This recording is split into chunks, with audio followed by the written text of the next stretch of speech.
Recording in progress. So can you hear me, guys? Number. Yes, sir. Okay.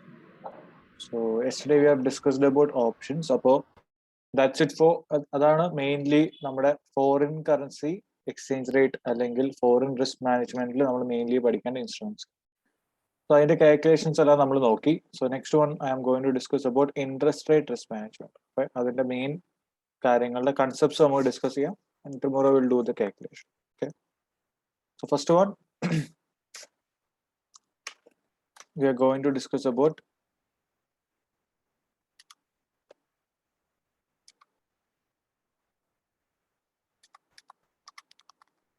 interest rate hedging. Okay. So interest rate risk interest rate നമുക്ക് എന്താണ് risk? Interest റേറ്റിൽ രണ്ട് ആൾക്കാരായിരിക്കും ഉള്ളത്. ആരൊക്കെയാണ്? ഒന്നെങ്കിൽ borrower അല്ലെങ്കിൽ ഇൻവെസ്റ്റർ. ഓക്കെ. ഈ ബോറോവറിന്റെ റിസ്ക്, ഇൻട്രസ്റ്റ് റേറ്റ് റിസ്ക് എന്ന് പറയുന്നത് എന്തായിരിക്കും? What's a risk for a borrower? ഒരു ബോറോവറിന്റെ റിസ്ക് എന്ന് പറയുന്നത് എന്താണ്? Increase in interest rate. അപ്പോൾ ഫ്യൂച്ചറിൽ ഇൻട്രസ്റ്റ് റേറ്റ് കൂടുമോ എന്നുള്ളതായിരിക്കും ഒരു ബോറോവറിന്റെ റിസ്ക്കും. ഇൻവെസ്റ്ററിന്റെ റിസ്ക് എന്താണ്? ഡിക്രീസ് ഇൻ ഇൻട്രസ്റ്റ് റേറ്റ് കുറയോ എന്നുള്ളതാണ് ആരുടെ റിസ്ക്? ഇൻവെസ്റ്ററിന്റെ റിസ്ക്. ക്ലിയർ ആണോ? സോ ആസ് എ ബോറോവർ നമ്മൾ എന്ത് ചെയ്യാൻ നോക്കും? We will try to reduce that increase in rate of risk. അപ്പൊ ഫ്യൂച്ചറിൽ റേറ്റ് ഓഫ് ഇൻട്രസ്റ്റ് കൂടുന്നതിനെ ആ ഒരു റേറ്റ് ഓഫ് ഇൻട്രസ്റ്റിനെ കുറയ്ക്കാനായിരിക്കും നിങ്ങൾ നോക്കുന്നത്. അപ്പൊ അല്ലെങ്കിൽ ആ റിസ്കിനെ ഹെഡ്ജ് ചെയ്യാൻ വേണ്ടിയിട്ട് നമ്മൾ ശ്രമിക്കും. സോ അതിന് വേണ്ടിയിട്ട് നമുക്കുള്ള ഒരു ബേസിക് മെത്തേഡാണ് അല്ലെങ്കിൽ ബേസിക് ഹെഡ്ജിങ് സ്ട്രാറ്റജിയാണ് എന്ന് പറയുന്നത് FRA എന്ന് പറയുന്നത്. FRA എന്ന് വെച്ചാൽ എന്താണ്? നമ്മുടെ ഫോർവേഡ് കോൺട്രാക്ട് പോലെ തന്നെ ഉള്ള സംഭവമാണ്. It is forward rate agreement. Okay. നമ്മുടെ ഫോർവേഡ് കോൺട്രാക്ട് പോലെ തന്നെ നമുക്കുള്ളൊരു കോൺട്രാക്ട് ആണ് എന്താണ്? Forward rate agreement. സോ ഈ ഫോർവേഡ് റേറ്റ് എഗ്രിമെന്റ് നമ്മൾ എന്ത് ചെയ്യും? Will fix the exchange rate. നമ്മൾ ഈ പറയുന്ന എക്സ്ചേഞ്ച് റേറ്റ് എന്ത് ചെയ്യും? ഫിക്സ് ചെയ്യും. ഓക്കെ. സോറി, റേറ്റ് അല്ല, ഇൻട്രസ്റ്റ് റേറ്റ് നമ്മൾ ഫിക്സ് ചെയ്യും with the bank. Let's say in 3 months time you are going to take a loan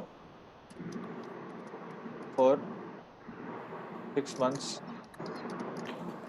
അങ്ങനാണെങ്കിൽ so ഇത് എപ്പോഴും FRA റെപ്രസെന്റ് ചെയ്യുന്നത് എങ്ങനെയാണ്? ഇൻ 3 months നമ്മൾ ക്വസ്റ്റിന് പറയുന്നുണ്ടായിരിക്കും. ഇന്നേക്ക് 3 മാസം കഴിഞ്ഞിട്ട് നമ്മൾ ലോൺ എടുക്കുന്നു ഫോർ 6 months. അപ്പോൾ നമ്മൾ എൻട്രി ചെയ്യുന്ന FRA ഏതായിരിക്കണം? FRA 3 to 9. എന്തുകൊണ്ട് എടുക്കുന്ന വെച്ച് കഴിഞ്ഞാൽ that's a period in which we have to hedge it. നമ്മൾ നമുക്ക് ഹെഡ്ജ് ചെയ്യേണ്ട പീരീഡിനാണ് എന്തെന്ന് പറയുന്നത്? FRA 3 to 9 എന്ന് പറയുന്നത്. ക്ലിയർ ആണോ? So we need to hedge the interest rate, change in the interest rate movement അല്ലെങ്കിൽ the change in the interest rate risk for that period of 3 to 9 months. Clear ആണോ? അപ്പൊ FRA നമ്മൾ എടുക്കേണ്ട ഏതായിരിക്കണം? 3 to 9 FRA ആയിരിക്കും എടുക്കേണ്ടത്. Sir ഇത് F9 ഉണ്ടായിരുന്നോ? ആ ഉണ്ടായിരുന്നു. F9 നമ്മൾ പഠിച്ചോ? Okay. So this FRA 3 to 9 എന്നിട്ട് നമ്മൾ എന്ത് ചെയ്യും? ഇപ്പൊ ഒരു ബോറോവർ ആണെങ്കിൽ let's say I will fix the rate at 8%. ഞാൻ ഇൻട്രസ്റ്റ് റേറ്റ് 8% ഫിക്സ് ചെയ്ത് വെച്ചു. സോ അങ്ങനെയാണെങ്കിൽ in that scenario if the market rate of interest ഞാൻ 8% ഫിക്സ് ചെയ്തു. If the market rate of interest is 10%, മാർക്കറ്റിൽ എനിക്ക് എത്ര പേ ചെയ്യേണ്ടി വന്നു? 10% പേ ചെയ്യേണ്ടി വന്നിട്ടുണ്ടെങ്കിൽ ഞാൻ എക്സ്ട്രാ പേ ചെയ്ത 10% 2% അല്ലേ? ആ 2% എനിക്ക് ആര് തരും? ബാങ്ക് എനിക്ക് you will receive 2% from bank. അപ്പൊ ഇവിടെ നമ്മൾ എന്താണെന്ന് വെച്ചാൽ നമ്മൾ എന്തെങ്കിലും കൂടുതൽ പേ ചെയ്യുന്നുണ്ടെങ്കിൽ ആ കൂടുതൽ പേ ചെയ്യുന്ന ആര് നമുക്ക് തിരിച്ചു തരും? ബാങ്ക് നമുക്ക് തിരിച്ചു തരും. ക്ലിയർ ആണോ? അപ്പൊ ഈ ഒരു എഗ്രിമെന്റിനാണ് നമ്മൾ എന്തെന്ന് പറയുന്നത്, ഫോർവേഡ് റേറ്റ് എഗ്രിമെന്റ് എന്ന് പറഞ്ഞത്. അപ്പൊ നമ്മൾ എന്താണ് ഇവിടെ ചെയ്യുന്നത്, ഫ്യൂച്ചറിൽ ഇൻട്രസ്റ്റ് റേറ്റ് കൂടും നമുക്കറിയാം. അപ്പോൾ കൂടുന്നതിനെ ഹെഡ്ജ് ചെയ്യാൻ വേണ്ടിയിട്ട് നമ്മൾ ഒരു എഗ്രിമെന്റിൽ എൻ്റർ ചെയ്തു. അതിനെയാണ് ഫോർവേഡ് റേറ്റ് എഗ്രിമെന്റ് എന്ന് പറയുന്നത്. സോ ലെറ്റ്സ് സേ FRA 329 എന്ന് പറഞ്ഞിട്ട് ഒരു കോൺട്രാക്ട് നമ്മൾ എൻ്റർ ചെയ്ത് കഴിയുവാണെങ്കിൽ it literally means that we are hedging the interest rate for the period between 3 to 9 months. Okay, so I fix the interest rate at 8%. അപ്പോൾ if the market rate is 10%, അപ്പോൾ മാർക്കറ്റിൽ ഇപ്പോൾ interest rate 10% വന്നു കഴിഞ്ഞാൽ നമുക്ക് എന്ത് കിട്ടും, you will receive 2% from the other party. Is it clear? പക്ഷേ ബാങ്ക് നമുക്ക് ഇങ്ങോട്ട് 2% തരും. ലെറ്റ്സ് സേ ഇതിന് പകരം ഇപ്പോൾ 10% പകരം if the market rate നമ്മൾ എക്സ്പെക്ട് ചെയ്ത പോലെ അല്ല, market rate has gone down by 6%. അപ്പൊ നമുക്ക് എത്ര പേ ചെയ്താൽ മതി, 6% ശരിക്കും പേ ചെയ്താൽ മതി. പക്ഷേ in that scenario we need to pay 2%. ആർക്ക് നമുക്ക് അങ്ങോട്ട് പേ ചെയ്യേണ്ടി വരും, ആ 2% we need to pay to the bank. ബാങ്കിന് നമ്മൾ അങ്ങോട്ട് ഈ പറയുന്ന റേറ്റ് പേ ചെയ്യേണ്ടി വരും. ക്ലിയർ ആണോ? We need to pay the 2% to the bank. അപ്പോൾ FRA സിംപ്ലി എന്താണ്, ഇറ്റ് റെഡ്യൂസസ് യുവർ റിസ്ക്. കാരണം നമ്മൾ എക്സ്പെക്ട് ചെയ്ത റിസ്ക് എന്താണ്, ഇൻട്രസ്റ്റ് റേറ്റ് കൂടുമെന്നുള്ള. അപ്പൊ ഇൻട്രസ്റ്റ് റേറ്റ് കൂടുമ്പോൾ അത് നല്ലതാണ്. അപ്പൊ എപ്പോഴും അതാണല്ലോ, നിങ്ങൾക്ക് ആക്ച്വലി നിങ്ങളൊരു റിസ്ക് എക്സ്പെക്ട് ചെയ്യുന്നു, ആക്ച്വലി ഇൻ ദ ഫ്യൂച്ചർ ആ ഒരു റിസ്ക് വന്നാൽ മാത്രം, ഇൻ ദ റിയൽ ട്രാൻസാക്ഷൻ ആ റിസ്ക് വന്നാൽ മാത്രമേ നമ്മൾ ഈ ഹെഡ്ജ് ചെയ്യുന്നത് കൊണ്ട് ഗുണമുള്ളൂ. Okay, so as we have seen with respect to the forward contract or with respect to futures ഒക്കെ പോലെ തന്നെ ഇവിടെ നമ്മൾ എന്താണ് ഹെഡ്ജ് ചെയ്യാൻ നോക്കുന്നത്, we are hedging for that increase in the interest rate. അപ്പൊ നമ്മൾ എന്ത് ചെയ്യും, ലിറ്ററലി ഫ്യൂച്ചറിൽ ഇൻട്രസ്റ്റ് റേറ്റ് കൂടുന്ന സമയത്ത് നമ്മൾ ആ ഇൻട്രസ്റ്റ് റേറ്റ് ഫിക്സ് ചെയ്യും. Will try to fix that interest rate. So if you have to pay anything more than that fixed rate, അത് ബാങ്ക് നമുക്ക് തിരിച്ച് ഇങ്ങോട്ട് പേ ചെയ്യും. സപ്പോസ് മാർക്കറ്റിൽ റേറ്റ് ഓഫ് ഇൻട്രസ്റ്റ് കുറഞ്ഞു, അപ്പൊ നമുക്ക് ഇതിന്റെ ബെനിഫിറ്റ് എൻജോയ് ചെയ്യാൻ പറ്റുമോ, ഇല്ല. So in the same way as you have learn four forward contract, here in FRA we cannot enjoy the benefits with relates to the market movements. കാരണം നിങ്ങൾ already interest rate fix ചെയ്ത് വെച്ചേക്കുവാണ്. We are agreed to pay 8%. So even if മാർക്കറ്റിൽ 6% ആണ് rate എങ്കിലും we need to pay 2% to the bank. Clear ആണോ? Can you reply in the chat? Is it clear? Yes, sir. Okay. അപ്പൊ depositor ആണെങ്കിൽ എന്തായിരിക്കും, ഇതിന്റെ നേരെ ഓപ്പോസിറ്റ് സിറ്റുവേഷൻ വരും. Let's say as A depositor ഞാൻ ഈ പറയുന്ന പീരീഡിൽ ഇപ്പോൾ ഒരു 5% മിനിമം എനിക്ക് കിട്ടണം എന്ന് പറയുന്നു. മാർക്കറ്റിൽ market rate goes down to 3%.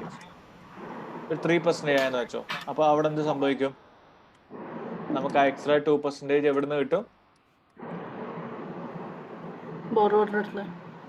നമ്മുടെ ബാങ്കിന്റെ കയ്യിൽ നിന്ന് നമുക്ക് റെസിപ്റ്റ് ആയിട്ട് കിട്ടും. ക്ലിയർ ആണോ?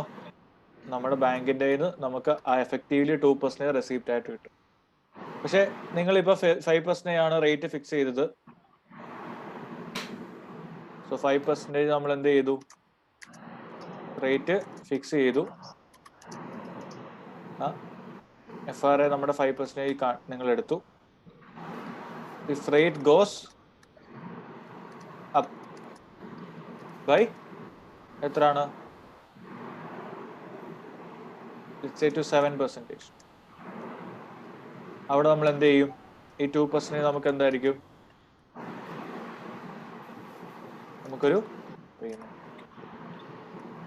ആ 2% എന്ന് പറയുന്നത് നമ്മൾ അങ്ങോട്ട് പേ ചെയ്യണം. ക്ലിയർ ആണോ? നമുക്ക് എക്സ്ട്രാ കിട്ടിയത് 2%. ആക്ച്വലി മാർക്കറ്റിൽ 7% കിട്ടി. പക്ഷെ മിനിമം നമുക്ക് എത്ര റിസീവ് ചെയ്യാനുള്ള റൈറ്റ് ഉള്ളൂ, we only have the right to receive 5%. അപ്പൊ എക്സ്ട്രാ വന്ന 2% നമ്മൾ ആർക്ക് പേ ചെയ്യണം, we have to pay to the bank. Clear ആണോ? ക്ലിയർ? അപ്പൊ FRA എപ്പോഴാണ് ഗുണം വരുന്നത്, നമ്മൾ എക്സ്പെക്ട് ചെയ്യുന്ന റിസ്ക് വന്നാൽ FRA ഗുണമാണ്. We can get benefit from FRA. But if the market is in favorable, നമുക്ക് ഫേവറബിൾ ആയിട്ടാണ് മാർക്കറ്റ് വരുന്നെങ്കിൽ ആ ഫേവറബിൾ മൂവ്മെന്റ് നമുക്ക് എൻജോയ് ചെയ്യാൻ പറ്റും. ക്ലിയർ ആണോ? Is it clear everyone? Yes, sir. ഇനി ഇതേപോലെ തന്നെ നമുക്കുള്ളൊരു സംഭവമാണ് എന്താണ് ഇൻട്രസ്റ്റ് റേറ്റിനെ ഹെഡ്ജ് ചെയ്യാൻ വേണ്ടി നമുക്കുള്ള ഒരു സംഭവമാണ് ഇൻട്രസ്റ്റ് റേറ്റ് ഫ്യൂച്ചേഴ്സ്. അപ്പൊ ഇൻട്രസ്റ്റ് റേറ്റ് ഫ്യൂച്ചേഴ്സ് എന്ന് പറയുന്നതും സെയിം ആസ് എന്താണ് കറൻസി ഫ്യൂച്ചേഴ്സ് ആണ്. സെയിം ആസ് കറൻസി ഫ്യൂച്ചേഴ്സ് ആണ്. അപ്പൊ ഇവിടെ നമുക്ക് എന്ത് കാണും? ഒരു കോൺട്രാക്ട് സൈസ് കാണും. ഇവിടെ നമുക്കൊരു കോൺട്രാക്ട് സൈസ് കാണും. അപ്പോൾ ലെറ്റ്സ് എനിക്കിപ്പോ ഒരു 1 million ആണ് ഹെഡ്ജ് ചെയ്യേണ്ടത് എന്നുണ്ടെങ്കിൽ 1 millionന്റെ ഒരു ഫ്യൂച്ചർ കാണത്തില്ല. there will be a future available but at a lower amount. ഒരു മിനിമം പ്രൈസ് കാണുള്ളൂ നമുക്ക് ഫ്യൂച്ചർ വെച്ച് ഹെഡ്ജ് ചെയ്യാൻ പറ്റും. നിങ്ങൾ ആ കോൺട്രാക്ട് സൈസ് ഓർമ്മയില്ല നമ്മുടെ കറൻസി ഫ്യൂച്ചറിൽ പഠിച്ച ആ സെയിം പോലെ തന്നെ ഇൻട്രസ്റ്റ് റേറ്റിൽ വരുന്നുണ്ട് ഒരു കോൺട്രാക്ട് സൈസ് ഉണ്ട്. അപ് ടു ദാറ്റ് ലിമിറ്റ് മാത്രമേ നിങ്ങൾക്ക് എന്ത് ചെയ്യാൻ പറ്റത്തുള്ളൂ? ഹെഡ്ജ് ചെയ്യാൻ പറ്റും.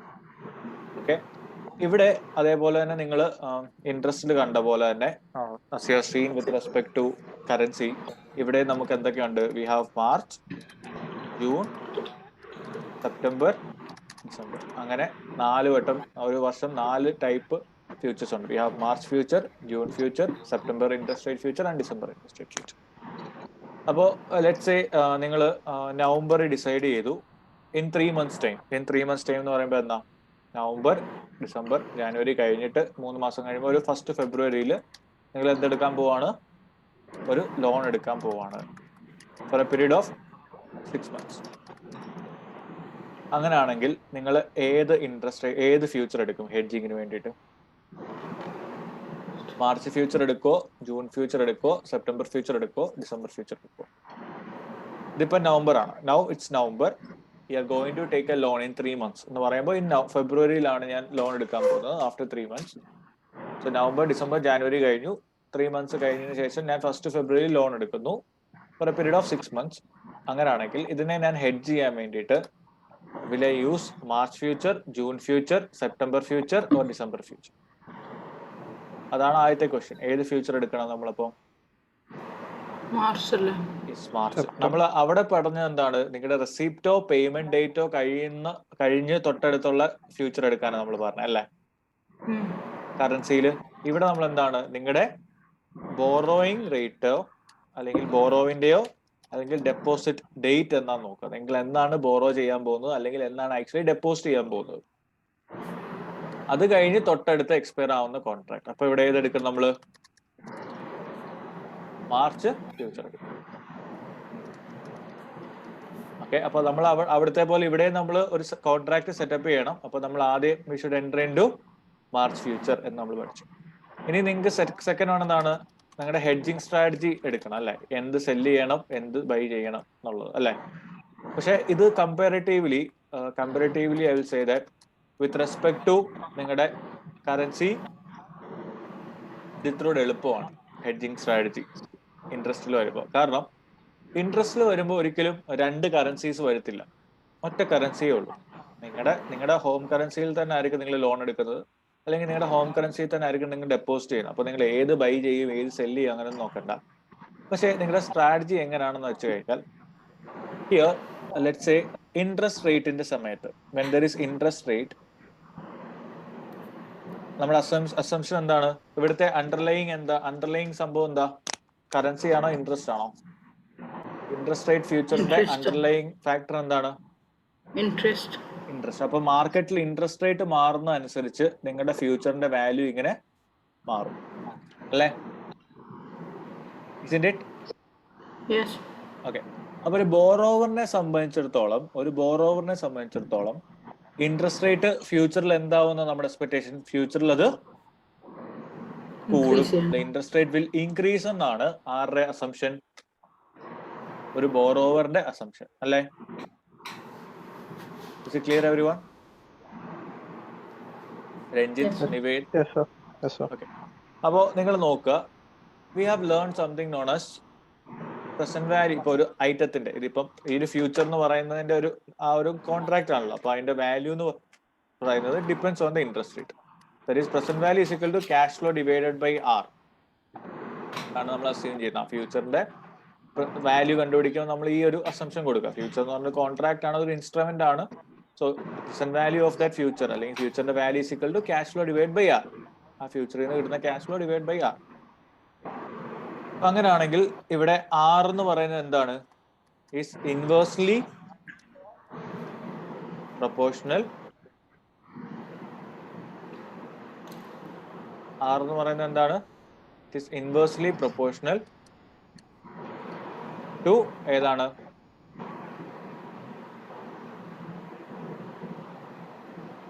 Present value is inversely proportional to Interest. rate. അല്ലേ? Present value is inversely proportional to the rate of interest. Is it clear? Okay. So since the present value is inversely proportional to interest rate,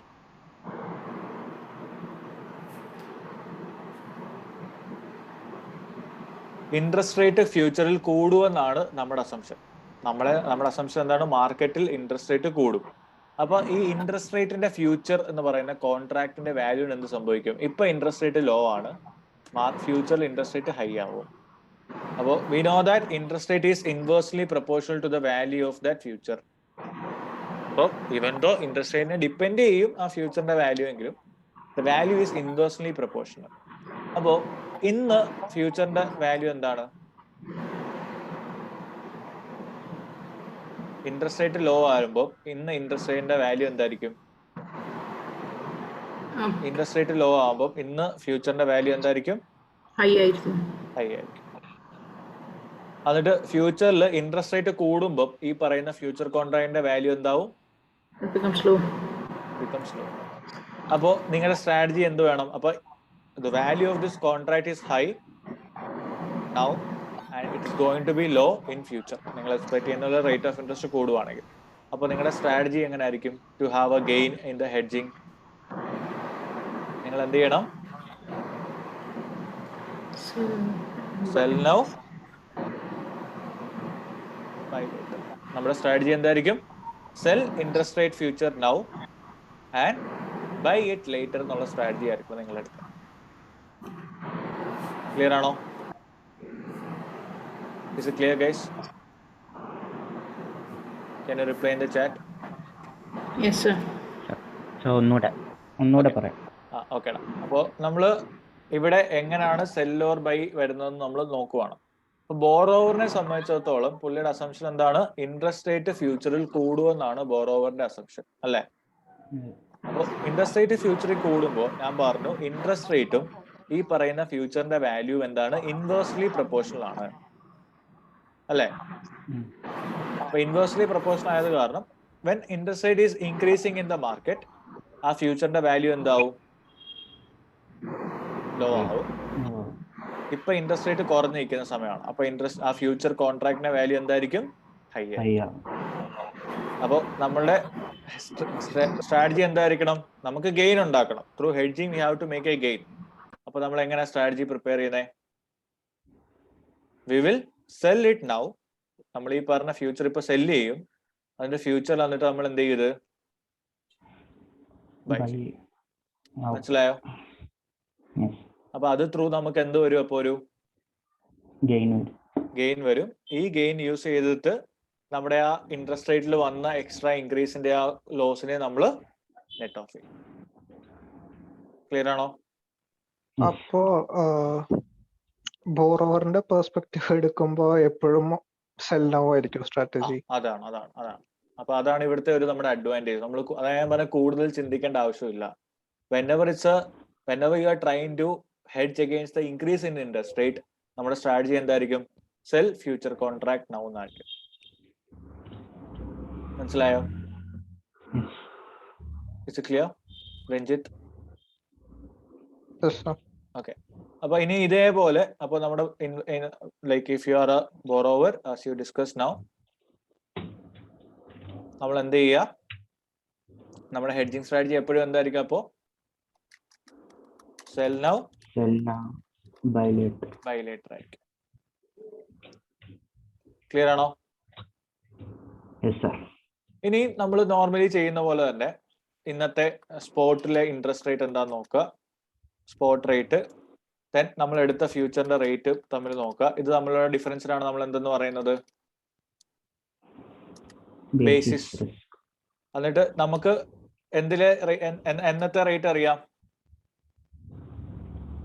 after 3 months എന്ന് വെച്ചാൽ March ആകുമ്പോഴാണല്ലോ ഈ കോൺട്രാക്ടിന്റെ expiry.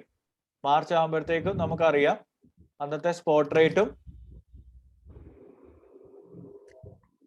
അന്നത്തെ ഈ പറയുന്ന ഫ്യൂച്ചറിന്റെ റേറ്റും തമ്മിൽ എന്തില്ല, there is no difference. Basis risk അപ്പൊ എന്താവും, 0 ആവുന്നതാണ് നമ്മുടെ അസംപ്ഷൻ. നമുക്കപ്പോ എന്നത്തെ റേറ്റ് കണ്ടുപിടിക്കണം,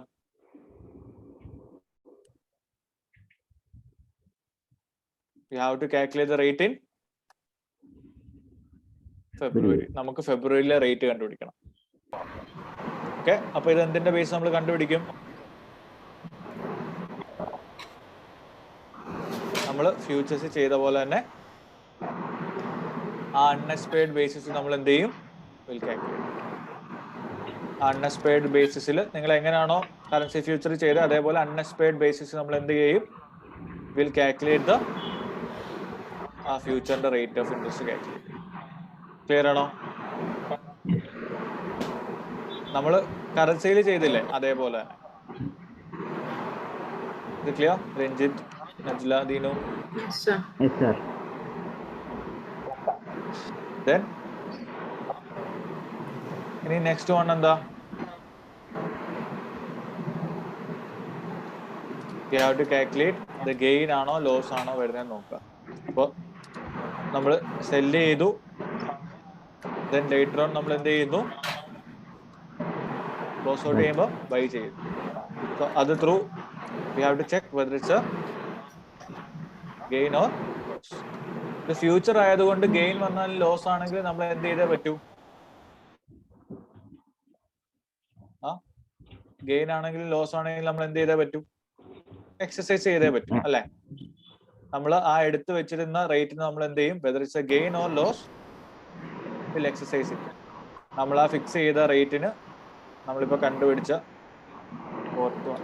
ഫെബ്രുവരിയിലെ റേറ്റ് എന്താണോ ആ റേറ്റിന് നമ്മൾ എന്ത് ചെയ്യും, will exercise the contract. Then അതിൻ്റെ കൂടെ സപ്പോസ് ഇതിപ്പം ഇൻട്രസ്റ്റ് റേറ്റ് എന്ന് പറയുമ്പോൾ എന്താണ്,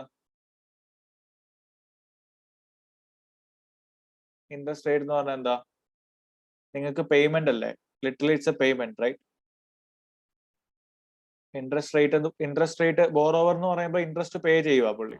ഇപ്പൊ ബോറോവർ ആയതുകൊണ്ട് നിങ്ങൾ എക്സസൈസ് ചെയ്തിട്ട് ഗെയിൻ വന്നു കഴിഞ്ഞാൽ നിങ്ങൾ എന്ത് ചെയ്യുക, ആ ഗെയിനെ നമ്മൾ കുറയ്ക്കും, നമ്മുടെ ടോട്ടൽ പേയ്മെന്റ്സിൽ നിന്ന് കുറയ്ക്കും. ലോസ് ആണ് വരുന്നതെങ്കിൽ നിങ്ങളുടെ നെറ്റ് പേയ്മെന്റിൽ നിന്ന് നമ്മൾ എന്ത് ചെയ്യും, ലോസ് ആഡ് ചെയ്യും. മനസ്സിലായോ? Is it clear, guys? Yes, sir. So, compared to നമ്മളുടെ കറൻസി ഫ്യൂച്ചർ, ഇവിടുത്തെ അഡ്വാൻറ്റേജ് ഇതൊക്കെയാണ്. ഒന്ന്, നിങ്ങൾ പറഞ്ഞ പോലെ നമുക്ക് എപ്പോഴും സ്ട്രാറ്റജി എന്തായിരിക്കും, ബോറോവർ എന്ന് കണ്ടു കഴിഞ്ഞാൽ it will be sell now buy then.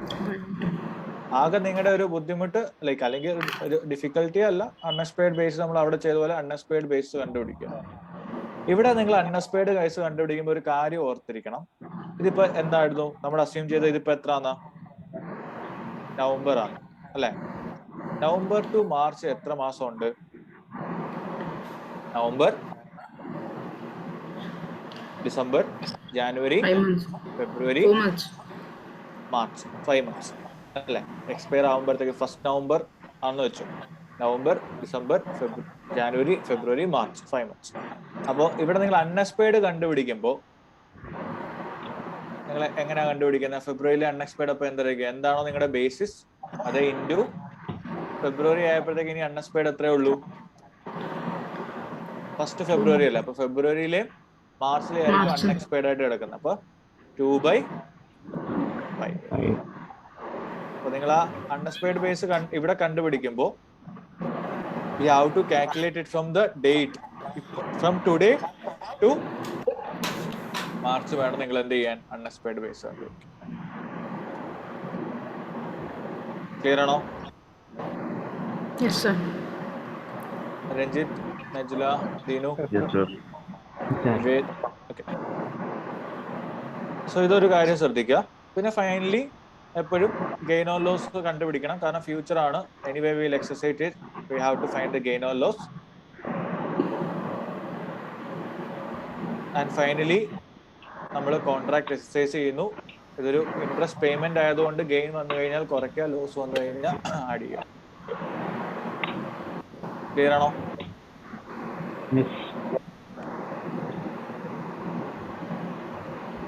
Then ഇവിടെ നമുക്കിനിയും ഒരു ഡിഫറൻസ് വരുന്നത്, നിങ്ങൾ നമ്പർ ഓഫ് കോൺട്രാക്ട്സ് കണ്ടുപിടിക്കല്ലോ. So like we know that hedging strategy sell now buy later ആണ്. നമുക്ക് നമ്പർ ഓഫ് കോൺട്രാക്ട്സ് കണ്ടുപിടിക്കണം. സോ നോർമലി നിങ്ങൾ നമ്പർ ഓഫ് കോൺട്രാക്ട്സ് കണ്ടുപിടിക്കുന്ന പോലെ അത്ര എളുപ്പമല്ല. ഇവിടെ ഒരു കാര്യം എപ്പോഴും ശ്രദ്ധിക്കുക. നിങ്ങളുടെ ഇപ്പൊ ബോറോവർ ആണെങ്കിൽ നിങ്ങളുടെ എന്താണോ ബോറോ എമൗണ്ട് അതേ ഡിവൈഡ് ബൈ എന്ത് ചെയ്യുക, കോൺട്രാക്ട് സൈസ് ചെയ്തത് കൊണ്ട് നിങ്ങൾക്ക് എന്ത് കിട്ടത്തില്ല, നമ്പർ ഓഫ് കോൺട്രാക്ട്സ് കിട്ടത്തില്ല. എന്തുകൂടെ ചെയ്യണം? നമുക്കറിയാം നമുക്കിപ്പോ ഇവിടെ എത്ര മാസത്തേക്ക് ഹെഡ്ജ് ചെയ്യണ്ടേ? How to hedge it for a period of, loan എടുത്ത് എത്ര മാസത്തേക്കാ? 6 months. Loan 6 months. അപ്പോ 6 ഡിവൈഡഡ് ബൈ ഒരു ഫ്യൂച്ചറിന്റെ എക്സസൈസ് പ്രൈസ് എത്ര മാസമാ? Exercise 3 months. 3 months. അപ്പൊ ആ ഡിവൈഡഡ് ബൈ 6/3 ചെയ്യണം.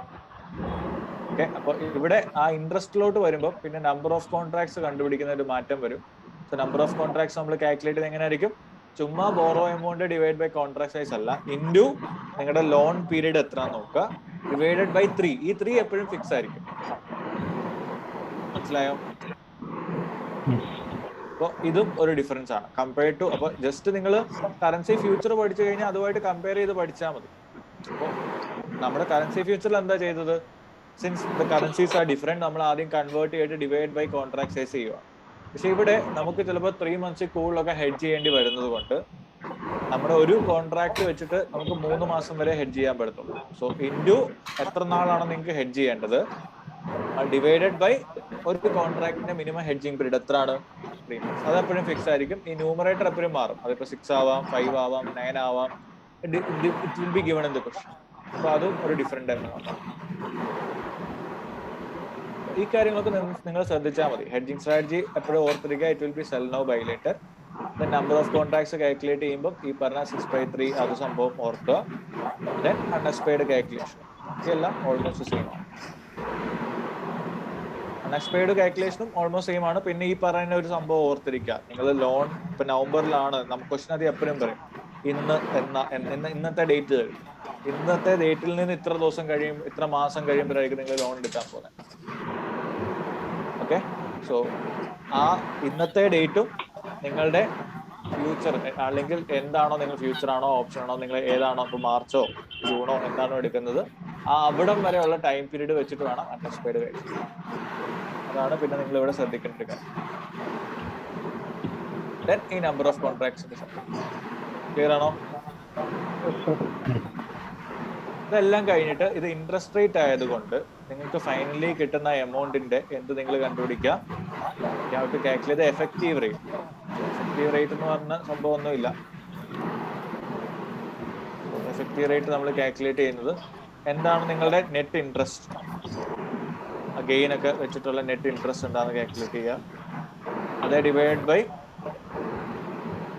നിങ്ങളുടെ ലോൺ എമൗണ്ട്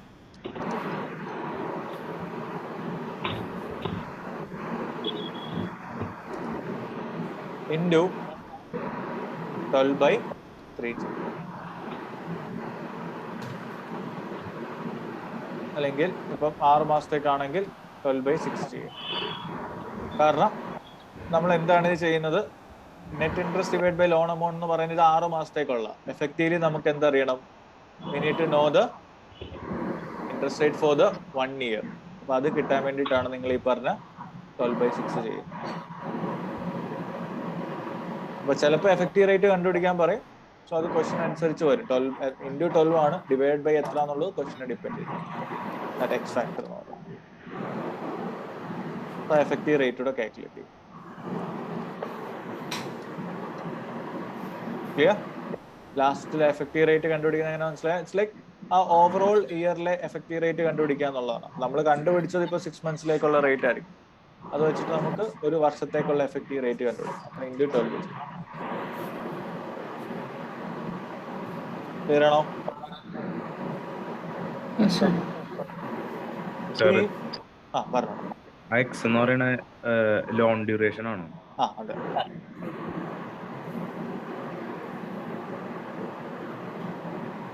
നിങ്ങൾ ഇന്ന് ബേസിക്കലി ഇതിന്റെ കൺസെപ്റ്റ് അറിഞ്ഞിരിക്കുക. ക്വസ്റ്റ്യൻസ് ഞാൻ ചെയ്ത് കാണും, അല്ലെങ്കിൽ I will show the recording. അപ്പൊ നിങ്ങൾക്ക് ക്ലിയർ ആവും. ഈ കൺസെപ്റ്റ് മനസ്സിലാക്കുന്നതാണ് മെയിൻ. അല്ലാതെ പിന്നെ വൺസ് ഈ സ്റ്റെപ്പ് കിട്ടിക്കഴിഞ്ഞാൽ പിന്നെ നിങ്ങൾ റിപ്പീറ്റഡ്ലി ക്വസ്റ്റ്യൻ ചെയ്യുമ്പോൾ സ്റ്റെപ്പ് ഫോളോ ചെയ്യുന്ന പ്രശ്നമില്ല. ആ കൺസെപ്റ്റ് എന്തുകൊണ്ട് സെല് ചെയ്യുന്നു, എന്തുകൊണ്ട് ബൈ ചെയ്യുന്നു, ആ കൺസെപ്റ്റ് അറിഞ്ഞിരിക്കുക. പിന്നെ ഓരോ സ്റ്റെപ്പും എന്തുകൊണ്ട് വന്നു എന്നറിയാം. പിന്നെ ഈ സ്റ്റെപ്പ് ഇങ്ങനെ അങ്ങ് ഫോളോ ചെയ്യുക. അതാണ് ഹെഡ്ജിങ്ങിന്റെ ഏറ്റവും അഡ്വാൻറ്റേജ്. നിങ്ങളൊരു ഫോർമാറ്റ് പഠിച്ചു കഴിഞ്ഞാൽ റിപ്പീറ്റഡ്ലി നമുക്ക് അത് തന്നെ അപ്ലൈ ചെയ്യാം, അല്ലെ? ഇപ്പൊ ഫ്യൂച്ചറും കറൻസി ഫ്യൂച്ചറിലാണെങ്കിലും മണി മാർക്കറ്റിലാണെങ്കിലും ആ സ്റ്റെപ്പ് പഠിച്ചു കഴിഞ്ഞാൽ ഓക്കെ, റിസീപ്റ്റിന്റെ സ്റ്റെപ്പ് ഇങ്ങനെയാണ്, അത് പഠിച്ചു കഴിഞ്ഞാൽ പിന്നെ അതിന് മാറ്റമൊന്നുമില്ല. അതാണ് ഹെഡ്ജിങ്ങിന്റെ അഡ്വാൻറ്റേജ്. അപ്പൊ എപ്പോഴും ഒരു AFMൽ നമ്മൾ ചെയ്യുന്നതെന്ന് വെച്ച് കഴിഞ്ഞാൽ ഒബിയസ്ലി ഒരു 100% അഷുറൻസ് ഉള്ള ഒരു സംഭവമാണ് ഏതെങ്കിലും ഹെഡ്ജിങ് ചോദിക്കുന്നത്. അപ്പൊ നമ്മൾ ആദ്യം തന്നെ എന്ത് ചെയ്യും? ഈ ഹെഡ്ജിങ് പക്കാ പഠിച്ചു വെച്ചേക്കും. അപ്പൊ ഹെഡ്ജിങ് പക്കാ പഠിക്കുമ്പോൾ ഒരു അഡ്വാൻറ്റേജ് എന്ന് വെച്ച് കഴിഞ്ഞാൽ ഹെഡ്ജിങ് നിങ്ങൾ കുറെ ക്വസ്റ്റ്യൻസ് പ്രാക്ടീസ് ചെയ്യണം. നിങ്ങൾ പെട്ടെന്ന് സ്റ്റെപ്സ് മാത്രം പഠിച്ചു വെച്ചാൽ പോലെ you have to practise questions practice ചെയ്യുമ്പോൾ അഡ്വാൻറ്റേജ് എന്ന് പറഞ്ഞു കഴിഞ്ഞാൽ അപ്പൊ ലിറ്ററലി നിങ്ങളുടെ ടൈം ഏറ്റവും കൂടുതൽ നമുക്ക് സേവ് ചെയ്യുന്നതും എഫക്റ്റീവ്ലി കൂടുതൽ മാർക്ക് സ്കോർ ചെയ്യാൻ പറ്റുന്നതും ഹെഡ്ജിങ് ആയിരിക്കും. നിങ്ങൾ കുറെ പ്രാക്ടീസ് ചെയ്ത് കഴിഞ്ഞാൽ ഈസി ആയിട്ട് ചെയ്യാൻ പറ്റുന്നേ ഉള്ളത്. ആദ്യം കേൾക്കുമ്പോൾ നമുക്ക് സ്റ്റെപ്പ് എല്ലാം ഒരു സ്റ്റെപ്പ് ബൈ സ്റ്റെപ്പ് കേൾക്കുമ്പോൾ ഭയങ്കര ഈസി ആയിട്ട് തോന്നുമെങ്കിലും you have to practice more questions. എങ്കിലേ കറക്റ്റ് സ്പീഡിൽ അത് പെട്ടെന്ന് നമുക്ക് ചെയ്യാൻ പറ്റുന്നുള്ളൂ. It's like step 1, step 2, step 3. Like ആദ്യമേ നമ്പർ ഓഫ് കോൺടാക്ട്സ് കണ്ടുപിടിക്കുക, ലൈക്ക് ഹെഡ്ജ് ചെയ്യുക, ലൈക്ക് സെറ്റപ്പ് ചെയ്യുക. ഇപ്പൊ എസ്പെഷ്യലി ഇൻട്രസ്റ്റിന്റെ കേസിൽ നിങ്ങൾ ഒത്തിരി ഒന്നും ചിന്തിക്കേ വേണ്ട. ബോറോവർ ആണെങ്കിൽ sell now buy later. Then correct ആയിട്ട് എന്ത് ചെയ്യുക? മാർച്ച് ഫ്യൂച്ചർ ആണോ ജൂൺ ഫ്യൂച്ചർ ആണോ എന്ന് നോക്കുക. അത് പക്ഷെ 2-3 ക്വസ്റ്റ്യൻസ് ചെയ്യുമ്പോൾ തന്നെ നിങ്ങൾക്ക് അതിന്റെ കൺസെപ്റ്റ് കിട്ടും. അപ്പൊ ലിറ്ററലി അങ്ങനെ യൂസ് ടു ആയി കഴിഞ്ഞാൽ ഒരു ഫസ്റ്റ് ഒരു 40 minutes കൊണ്ട് തന്നെ നമുക്ക്, അല്ലെങ്കിൽ 40 to 30 minutes കൊണ്ടൊക്കെ തന്നെ നമുക്ക് ആ 25 marks ഓഫ് ഹെഡ്ജിങ്ങിന്റെ ക്വസ്റ്റ്യൻ നമുക്ക് പെട്ടെന്ന് ചെയ്തെടുക്കാൻ പറ്റും. അത് നിങ്ങൾ എത്രത്തോളം സ്പീഡിൽ സ്കോർ ചെയ്യുന്നു അതനുസരിച്ച് നിങ്ങൾക്ക് അത്രയും സമയം കിട്ടും ബാക്കിയുള്ള ക്വസ്റ്റ്യൻസ് ചെയ്യാൻ. എസ്പെഷ്യലി നിങ്ങൾക്ക് അറിയാം റീകൺസ്ട്രക്ഷൻ ആകണമെങ്കിൽ ഇത്ര ചിന്തിക്കേണ്ട ആവശ്യമുണ്ട്. അപ്പൊ ആ സമയത്തൊക്കെ ഈ പറഞ്ഞ ടൈം നമ്മൾ മാക്സിമം എഫക്റ്റ്, അല്ലെങ്കിൽ ഇത് അറിയാവുന്നതുകൊണ്ട് ഇതിന് 1 മണിക്കൂർ സ്പെൻഡ് ചെയ്യല്ല വേണ്ട. ഇത് അറിയാം, അപ്പൊ ഇത് പെട്ടെന്ന് ചെയ്ത് അതിന്റെ മാർക്സ് കിട്ടുക, ഈസി മാർക്സ് പെട്ടെന്ന് എടുക്കുക. ക്ലിയർ ആണോ? അല്ലെങ്കിൽ AF എന്ന് പറഞ്ഞാൽ നിങ്ങൾക്ക് അറിയാം ഓരോ ക്വസ്റ്റിനും നല്ലപോലെ ചിന്തിച്ച് ചെയ്യാറുണ്ട്. നിങ്ങൾ ഇങ്ങനെ ചിന്തിച്ചുകൊണ്ടിരുന്നു കഴിഞ്ഞാൽ സമയത്ത് കംപ്ലീറ്റ് ചെയ്യാൻ പറ്റത്തില്ല. അപ്പൊ നോളജ് ഉണ്ടെങ്കിലും ഈ പേപ്പർ ഫെയിൽ ആവുന്നതിന്റെ റീസൺ അതാണ്. അപ്പൊ പ്രോപ്പർ ആയിട്ടുള്ള ടെക്നിക്സ് നിങ്ങൾ യൂസ് ചെയ്യുക. അപ്പൊ എവിടൊക്കെ നിങ്ങൾക്ക് ഈസി മാർക്സ് കിട്ടുമോ ആ ഈസി മാർക്സ് ആദ്യം പെട്ടെന്ന് തന്നെ സ്കോർ ചെയ്യുക. അപ്പൊ അതിലൊരു ഏരിയ ആണ് ഈ പറഞ്ഞ ഹെഡ്ജിങ്, അതേപോലെ ഇൻവെസ്റ്റ്മെന്റ് അപ്രൈസൽ. ഇതൊക്കെ നമ്മൾ ടിപ്പിക്കൽ ഫോർമാറ്റ് APV-ക്കൊക്കെ ആണെങ്കിൽ നമ്മൾ സ്ഥിരം ഫോളോ ചെയ്യുന്ന ഒരു സെയിം ഫോർമാറ്റ് ഉണ്ട്, അത് തന്നെ അങ്ങ് ഫോളോ ചെയ്താൽ. ഈ വാലുവേഷനും റീകൺസ്ട്രക്ഷനും ഒക്കെ വരുമ്പോഴാണ് നമ്മൾ ഇത്തിരി ഒന്നിരുന്ന് ചിന്തിക്കേണ്ടത് ഏത് യൂസ് ചെയ്യണം എന്നൊക്കെ പറഞ്ഞു. ക്ലിയർ ആണോ? അപ്പൊ അതാണ് കഴിഞ്ഞ പ്രാവശ്യം ഞാൻ പറഞ്ഞു 97 ഒക്കെ സ്കോർ ചെയ്തപ്പം വന്ന ഒരു ക്വസ്റ്റ്യൻ എന്ന് പറയുന്നത് അത്ര ഈസി ക്വസ്റ്റ്യൻ ആയിരുന്നു. സ്റ്റെപ്പ് 1 സെറ്റിലാണെങ്കിൽ ആദ്യത്തെ ചോദിച്ചത് ഈ പറയുന്ന investment appraisal, foreign investment appraisal. മര്യാദയ്ക്ക് നമ്മൾ ചെയ്തിട്ടുള്ള ഇലാൻവേ അല്ലെങ്കിൽ ശുബ്ര കമ്പനി ഇങ്ങനത്തെ ക്വസ്റ്റ്യൻസ് ചെയ്തിട്ടുള്ളവരാണെങ്കിൽ ഈസി ആയിട്ട് ചെയ്യാൻ പറ്റുന്ന ഒരു ക്വസ്റ്റ്യൻ ആണ്.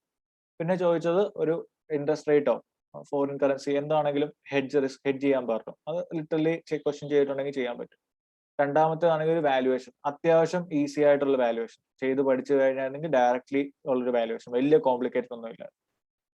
സ്റ്റെപ്പ് 1 സെറ്റ് 1 എഴുതി അത്യാവശ്യം പഠിച്ചത് എല്ലാവരും പാസ് ആയിട്ടുണ്ട് സെറ്റ് 1. ലൈക്ക് 67 ഒക്കെ ആയിരുന്നു ഒരു മിനിമം പഠിക്കുന്ന പിള്ളേർക്കൊക്കെ കിട്ടിയത്. വലിയ ഒരു 50 വെച്ച് പാസ്സാവുന്ന വെച്ചവർ പോലും 67, 68 ഒക്കെ സ്കോർ ചെയ്തു. കാരണം അത്യാവശ്യം പഠിച്ചിട്ടുണ്ടെങ്കിൽ വലിയതായിട്ട് ചിന്തിക്കാതെ ചെയ്യാൻ പറ്റുമല്ലോ. അപ്പൊ അതുകൊണ്ട് തന്നെ ഞാൻ ഇപ്രാവശ്യം പറയുന്നത് ക്വസ്റ്റ്യൻസ് നിങ്ങൾ അല്ലെങ്കിൽ എക്സ്പെക്ട് ഈസി ക്വസ്റ്റ്യൻസ് വരുമെന്ന് എക്സ്പെക്ട് ചെയ്യാം. ബട്ട് അതൊക്കെ ഇനി കഴിഞ്ഞ പ്രാവശ്യം ഇത്ര ഈസി ആയതുകൊണ്ട് we can expect some kind of difficulties. So anyway നമ്മൾ പഠിക്കേണ്ടത് പഠിക്കാം. Okay, so next one. ഇനി ഇൻട്രസ്റ്റ് റേറ്റ് ഫ്യൂച്ചേഴ്സിൽ ഇനിയും ഡെപ്പോസിറ്റർ ആണെങ്കിൽ എന്തൊക്കെയായിരിക്കും വരുന്ന വ്യത്യാസം? സെൽ നോ ബൈ ലേറ്ററിന് വരെ നമ്മളപ്പോ എന്ത് സ്ട്രാറ്റജി എടുക്കും? Buy now, sell later. നമ്മൾ എടുക്കുന്ന സ്ട്രാറ്റജി എന്തായിരിക്കും? Buy now cell later. ഇത് മാത്രമേ ഉള്ളൂ വ്യത്യാസം, ബാക്കി എല്ലാം സെയിം ആണ്. അവിടെയും ഇവിടെ ബോറോയിങ് ഡേറ്റിന്റെ തൊട്ടടുത്തുള്ള എക്സ്പയറി ആണെങ്കിൽ അവിടെ ഡെപ്പോസിറ്റിന്റെ റേറ്റ് ആയിരിക്കും. ദെൻ അവിടെ 6 എന്ന് പറയുന്ന പോലെ അവിടെ ഒരു ഡെപ്പോസിറ്റ് ചെയ്യുന്ന മന്ത്സ് കാണും, ഇത്ര മന്ത്സിലേക്ക് ഡെപ്പോസിറ്റ് ചെയ്യുന്നു. അപ്പൊ അതനുസരിച്ച് നമ്മൾ നമ്പർ ഓഫ് കോൺട്രാക്ട്സ് കണ്ടുപിടിക്കാം. ദെൻ ബാക്കിയെല്ലാം സെയിം ആണ്, ഗെയിൻ ഓർ ലോസ് കണ്ടുപിടിക്കുന്നു. അവിടെ പക്ഷെ സെല്ല് ബൈന് പകരം ബൈ സെൽ എന്നുള്ള സ്ട്രാറ്റജി ആയിരിക്കും. ദെൻ എഫക്റ്റീവ്ലി നമ്മൾ എക്സസൈസ് ചെയ്യുന്നു. ഇതൊരു റെസീപ്റ്റ് ആയതുകൊണ്ട് അവിടെ എന്ത് വരും? Exercise the contract. റെസീപ്റ്റ് ആയതുകൊണ്ട് ഗെയിൻ വന്നാൽ നമ്മൾ എന്ത് ചെയ്യും? അവിടെ ആഡ് ചെയ്യും. ലോസ് വന്നാൽ ഇതാണ് വ്യത്യാസം ഫ്യൂച്ചേഴ്സിൽ വരുമ്പോൾ. ഡെപ്പോസിറ്റ് അല്ലെങ്കിൽ ഇൻവെസ്റ്റേഴ്സിന്റെ കേസിൽ ഫ്യൂച്ചർ വരുമ്പോൾ ഇതാണ് വ്യത്യാസം. ക്ലിയർ ആണോ? Yes, sir. ഇനി ഫൈനലി ഓപ്ഷൻസ്.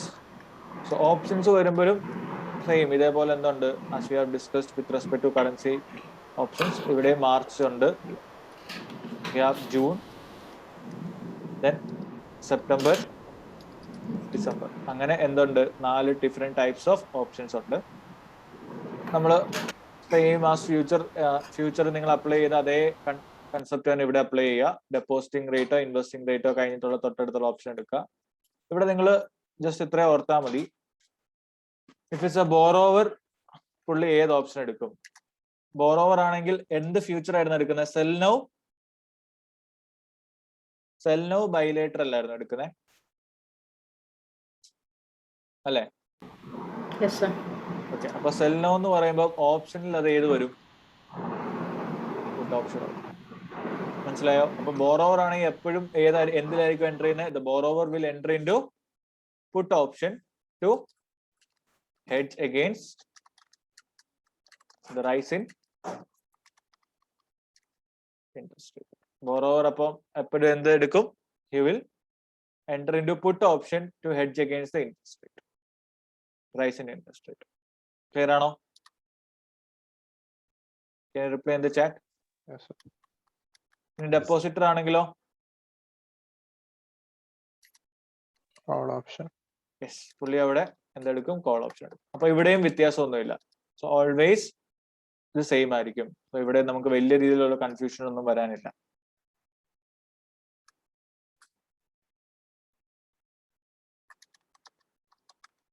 അപ്പൊ എപ്പോഴും ഇൻവെസ്റ്റർ ആണെങ്കിൽ അല്ലെങ്കിൽ investor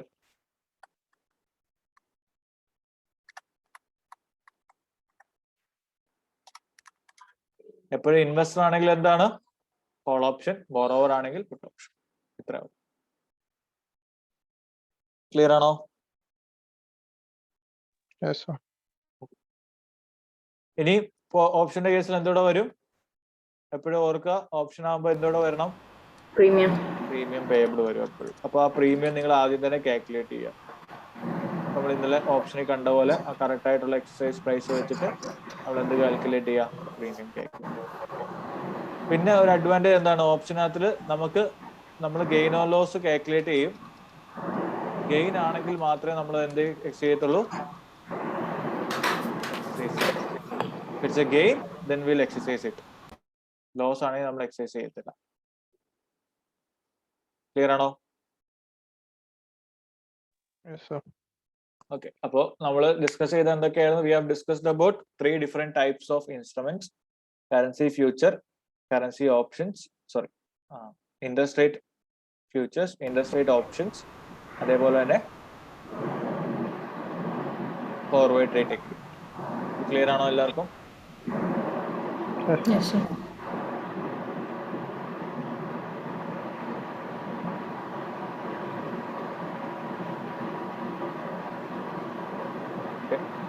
So that's it guys. ഞാൻ ഇതിന്റെ എന്താ പറയാ, I will share the recordings. ഈ പറയുന്ന ഇൻട്രസ്റ്റ് റേറ്റ് ഫ്യൂച്ചറിന്റെ ഓപ്ഷൻസിന്റെ ക്വസ്റ്റ്യൻസ് ചെയ്തത് അത് നമുക്ക് നാളെ ഡിസ്കസ് ചെയ്യാം.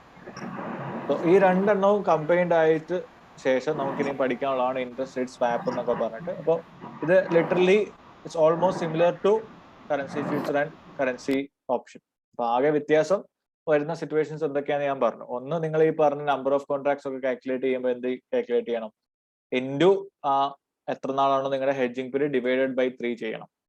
കാരണം we will be investing it or depositing it for more than 3 months. അതുകൊണ്ട് then another thing we have to note with respect to interest rate, നിങ്ങൾ എപ്പോഴും ഒരേ സ്ട്രാറ്റജി തന്നെ ആയിരിക്കും യൂസ് ചെയ്യുന്നത്.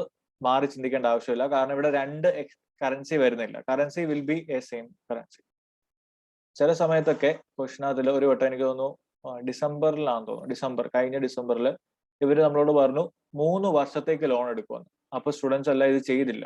കാരണം 3 വർഷമൊന്നും ആദ്യമായിട്ടാണ് ചോദിച്ചത്. പക്ഷെ ലിറ്ററലി നിങ്ങൾ എന്ത് ചെയ്താൽ മതിയായിരുന്നു? 3 വർഷം എന്ന് പറയുമ്പോൾ ഇവിടെ 6 മന്ത്സിന് പകരം 3 വർഷം എന്ന് പറയുമ്പോൾ എത്ര മാസം വരും അവിടെ? 12 + 12 + 12 എത്ര? 36. 36 ഡിവൈഡ് ബൈ 3 ചെയ്താൽ മതിയായിരുന്നു ലിറ്ററലി. പക്ഷെ ആ 3 വർഷം എന്ന് കണ്ടപ്പോഴത്തേക്കല്ലോ 3 വർഷത്തിന്റെ ക്വസ്റ്റ്യൻ ഞങ്ങൾ ചെയ്തിട്ടില്ല. കുറെ പേര് അതൊന്നും ചെയ്തില്ല. അപ്പൊ പിന്നെ അതേപോലെ ക്വസ്റ്റ്യൻ അത് സ്പെസിഫിക്കലി പറയും ഓപ്ഷൻ ആണോ ചെയ്യേണ്ടത്, ഫ്യൂച്ചർ ആണോ ചെയ്യേണ്ടത്. അപ്പൊ അത് മാത്രം നിങ്ങൾ ചെയ്യുക. അല്ല വാരി വലിച്ച് റിസ്ക് എന്ന് കാണുമ്പോഴേ നിങ്ങളിപ്പോ എല്ലാം ചെയ്തു വെച്ചാലും അത് നിങ്ങളുടെ മാർക്സ് പറയും. ഇപ്പൊ എനിക്ക് അറിയുന്ന സ്റ്റുഡന്റ് ഉണ്ടാണ്, അപ്പൊ അവൻ നല്ലപോലെ പഠിക്കുന്നതുമാണ്. പക്ഷെ ലിറ്ററലി ചെയ്തതെന്ന് വെച്ച് കഴിഞ്ഞാൽ അവർ ചോദിച്ചു തന്ന ഓപ്ഷനും സാപ്പും എന്തോ ചോദിച്ചത്. ഇവൻ പോയിട്ട് ഫ്യൂച്ചറും ചെയ്തു, പിന്നെ ഫോർവേഡ് റേറ്റും ചെയ്തു. സോ അവിടെ അത് സ്പെസിഫിക്കലി മാനേജേഴ്സ് പറയുന്നുണ്ട് ഇതാണ് ഞങ്ങളുടെ എന്താ 47 48 എന്തോ ഫെയിൽ ആയി. കാരണം അതൊക്കെയാണ് എക്സാമിനേഷൻ നോക്കുന്നത്. ക്വസ്റ്റ്യൻ പ്രോപ്പർലി വായിക്കുന്നുണ്ടോ, കാരണം അവർ എടുത്ത് പറയുന്നുണ്ട് ആ കാര്യം. അപ്പൊ അവൻ അത് കാരണം കുറെ ടൈമും വേസ്റ്റ് ആയി. കാരണം അവർക്കൊരു അസംഷൻ ഉണ്ട്. അപ്പൊ 12 മാർക്കിന് ചെയ്യേണ്ടതിന്റെ മാർക്ക് ഇത്രയൊക്കെയാണ്, അപ്പൊ അതിന് 12 മാർക്സേ ഉള്ളൂ. അതിന്റെ പണ്ടേക്ക് നിങ്ങൾ എന്ത് ചെയ്തു വെച്ചാലും it's like waste of time. And നിങ്ങൾക്ക് അതിന്റെ മാർക്സ് കൂടുന്നതിന് പകരം കുറയത്തേ ഉള്ളൂ, നിങ്ങളെ ക്വസ്റ്റ്യൻ മര്യാദയ്ക്ക് വായിച്ചില്ല എന്നുള്ളത്. അപ്പൊ അതൊക്കെ ശ്രദ്ധിച്ചാൽ മതി. അല്ലാതെ ഈ പറയുന്ന ഏരിയ എന്ന് പറയുന്നത് വളരെ എളുപ്പമായിട്ടുള്ള ഏരിയ ആണ്. നോർമലി പിന്നെ എല്ലാവർക്കും പ്രശ്നം പറ്റുന്നത് ഈ സെൽ നോ ബൈ ലേറ്റർ എന്നൊക്കെ ഉള്ളത് കാണാതെ പഠിക്കും. ആ ഒരു കൺസെപ്റ്റ് എന്താണെന്ന് മനസ്സിലാക്കുക. എന്തുകൊണ്ട് സെൽ നോ ബൈ ലേറ്റർ വരുന്നു, ബൈ നോ സെൽ ലേറ്റർ വരുന്നു, ഇതാണ് എല്ലാവരും മറന്നു പോകുന്നത്. അതിന്റെ കൺസെപ്റ്റ് ആണ് നമ്മൾ ഡിസ്കസ് ചെയ്ത്. അത് ഓർമ്മയുണ്ടെങ്കിൽ ദെൻ ബാക്കി സ്റ്റെപ്പ് ഒക്കെ ഓർത്തിരിക്കാൻ വലിയ പാടൊന്നുമില്ല. സോ ആ കൺസെപ്റ്റ് ക്ലിയർ ആണോ? എന്തുകൊണ്ട് നമ്മൾ ഈ പുട്ട് ഓപ്ഷനും കോൾ ഓപ്ഷനും എടുക്കുന്നു, അല്ലെങ്കിൽ sell now buy later, buy now sell later, ആ സ്ട്രാറ്റജി യൂസ് ചെയ്തു എന്നുള്ളത് മനസ്സിലായോ? ഓക്കെ. അപ്പൊ ഞാൻ അതിന്റെ റെക്കോർഡിങ്സ് ഷെയർ ചെയ്യാം ഗ്രൂപ്പിൽ. സോ ഇന്ന് തന്നെ ഒന്ന് കാണുക, എന്നിട്ട് നമുക്ക് നാളെ ഡിസ്കസ് ചെയ്യാം. ഓക്കെ. നാളെ മോർണിംഗ് ഫ്രീ ആണോ എല്ലാവരും? All of you are free tomorrow morning? Yes, sir. Morning 9 നമുക്കൊരു ക്ലാസ് വെച്ചാലോ? Okay. നമുക്ക് മോർണിംഗ് 9 വെക്കാം. അപ്പൊ ഈ റെക്കോർഡിംഗ് ഞാനിപ്പോ അയക്കുന്നൊന്ന് കാണാം. അതിന്റെ ബേസ് നമുക്ക് ഡിസ്കഷൻ നാളെ ചെയ്യാം. Okay. Yes, sir. Thank you.